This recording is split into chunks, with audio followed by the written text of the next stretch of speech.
ఏదైతే రాజవొమ్మంగి మండలంలో గత 2 నెలల నుంచి మన కిండ్రా పంచాయతీ లబ్బర్తి పంచాయతీలో లాగరై ఈ గ్రామంలో ఎక్కువగా వైరల్ ఫీవర్లతో బాధపడుతున్నారని తెలిసిన వెంటనే మేము ఇప్పటికే దాదాపుగా 2 టైమ్స్ మెడికల్ సిబ్బందితో మాట్లాడి మెడికల్ క్యాంప్స్ పెట్టించడం, శానిటైజేషన్ అదంతా చేయించడం జరుగుతూనే ఉంది. కానీ అనుకోని రీత్యా పాపం లాగరై గ్రామానికి చెందిన మహిళ చిన్న వయసులోనే డెంగ్యూ ఫీవర్తో నిన్న నైట్ మరణించాడని తెలిసింది. పాపం ఒక బాబుతో, చిన్న బాబుతో ఆమె ఉంది. నిజంగా చాలా బాధాకరం. వాళ్ళ కుటుంబానికి నా యొక్క ప్రగాఢ సానుభూతి తెలియజేస్తూ ఉన్నాను.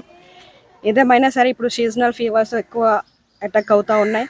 కాబట్టి ప్రజలందరూ కూడా కొంచెం అప్రమత్తంగా ఉండాలి. మన పరిసరాలంతా శుభ్రం పరచుకోవాలి. దయచేసి ఎటువంటి చిన్న హెల్త్ ఇష్యూ వచ్చినా సరే నెగ్లెక్ట్ చేయకుండా ప్రతి ఒక్కరి దగ్గరలో ఉన్న హాస్పిటల్కి వెళ్ళి టెస్టులు చేయించుకోండి, మెడిసిన్ వాడాలి. నిన్నే కలెక్టర్ గారు కూడా వచ్చారు. మేము దాదాపు ఇప్పటికే డిఎంహెచ్ తోటి, అడిషనల్ డిఎంహెచ్తో మాట్లాడి ఇక్కడ పరిస్థితులు అనేది కనుక్కోవడం, డాక్టర్స్తో మాట్లాడి ఎప్పటికప్పుడు ఆశాస్ అందరికీ కూడా విలేజ్ అంతా తిరిగి శానిటైజేషన్ చేయించడం, ఎవరైనా హెల్త్ ఇష్యూస్తో ఉంటే వాళ్ళని వెంటనే గుర్తించి ట్రీట్మెంట్ వెంటనే చేయాలని మేము ఎప్పటికప్పుడు అధికారులతో సమీక్షలు చేస్తూనే ఉన్నాము. పిఓ గారితో మాట్లాడినాం. నిన్న కలెక్టర్ గారు కూడా మనకు వచ్చినప్పుడు నేను ఇక్కడికి రావాలి కానీ అనంతపురం ప్రోగ్రాం ఉండడం వల్ల నేను ఉండిపోయిన పరిస్థితి. తీరా చూస్తే నాకు కూడా వైరల్ ఫీవర్ అటాక్ అవ్వడం వల్ల కొంచెం నీరసంగా ఉండి నేను కూడా ఈరోజు అనంతపురంలో జరిగేటువంటి మీటింగ్కి అటెండ్ అవ్వాలని పరిస్థితి. అయినా సరే మా సొంత పంచాయతీలు ఇట్లా జరిగిందని చెప్పి నాకు ఆరోగ్యం బాగోపోయినా సరే తనని చివరిగా చూడాలనే ఉద్దేశంతో ఇక్కడికి రావడం జరిగింది. త్వరలోనే మేము మినిస్టర్ గారితో మాట్లాడి వీలైనంత త్వరగా స్పెషల్ టీమ్స్ని, స్పెషలిస్ట్ని తీసుకొచ్చి ఇక్కడ పూర్తిగా ఈ బ్లడ్ శాంపిల్స్ అని సేకరించి అసలు ఏ ఫీవర్ వస్తున్నాయనేసి మేము నిర్ధారణ జరిగించి ప్రజలందరూ కూడా సరైన వైద్యం అందించడానికి పూర్తి బాధ్యత నేను, మా కూటమి ప్రభుత్వం ఖచ్చితంగా తీసుకుంటుంది. దయచేసి ప్రజలు ఎవరు ఆధారపడాల్సిన అవసరం లేదు, ధైర్యంగా ఉండండి. ఇప్పుడు పాపం చనిపోయిన ఆమెకి ఒక బాబుకి 7 years, పాపం 2nd class చదువుతున్నాడు. చాలా బాగా చదువుతాడని చెప్పారు. కానీ ఆ అమ్మాయికి కూడా తల్లిదండ్రులు ఎవరు లేరు. వీళ్ళ తండ్రి గారు కూడా వీళ్ళని పట్టించుకునే పరిస్థితి.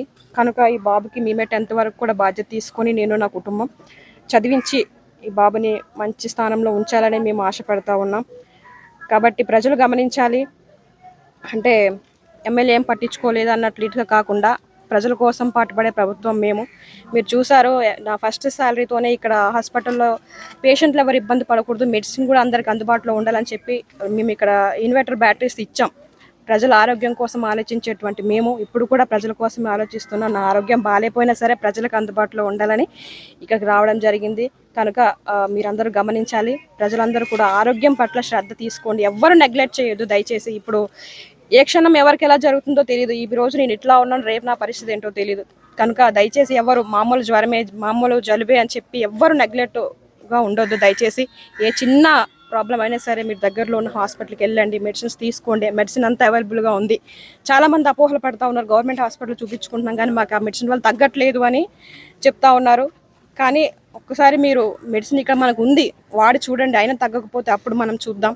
ఆల్రెడీ స్పెషల్ టీమ్స్ కూడా మేము రప్పించే ఏర్పాట్లో కూడా మేము ఉన్నాం, మాట్లాడినాం. త్వరలోనే రేపు 2-3 రోజుల్లోనే ఈ ఏర్పాట్లు కూడా మేము చేస్తాం. కనుక దయచేసి ప్రజలు గమనించాలి. ఈ బాబు బాధ్యత మేము తీసుకుంటున్నాం. కుటుంబానికి కూడా భరోసా బాధ్యతగా మేము ఉంటామని మీడియా ముఖంగా తెలియజేస్తా ఉన్నాం. నమస్తే.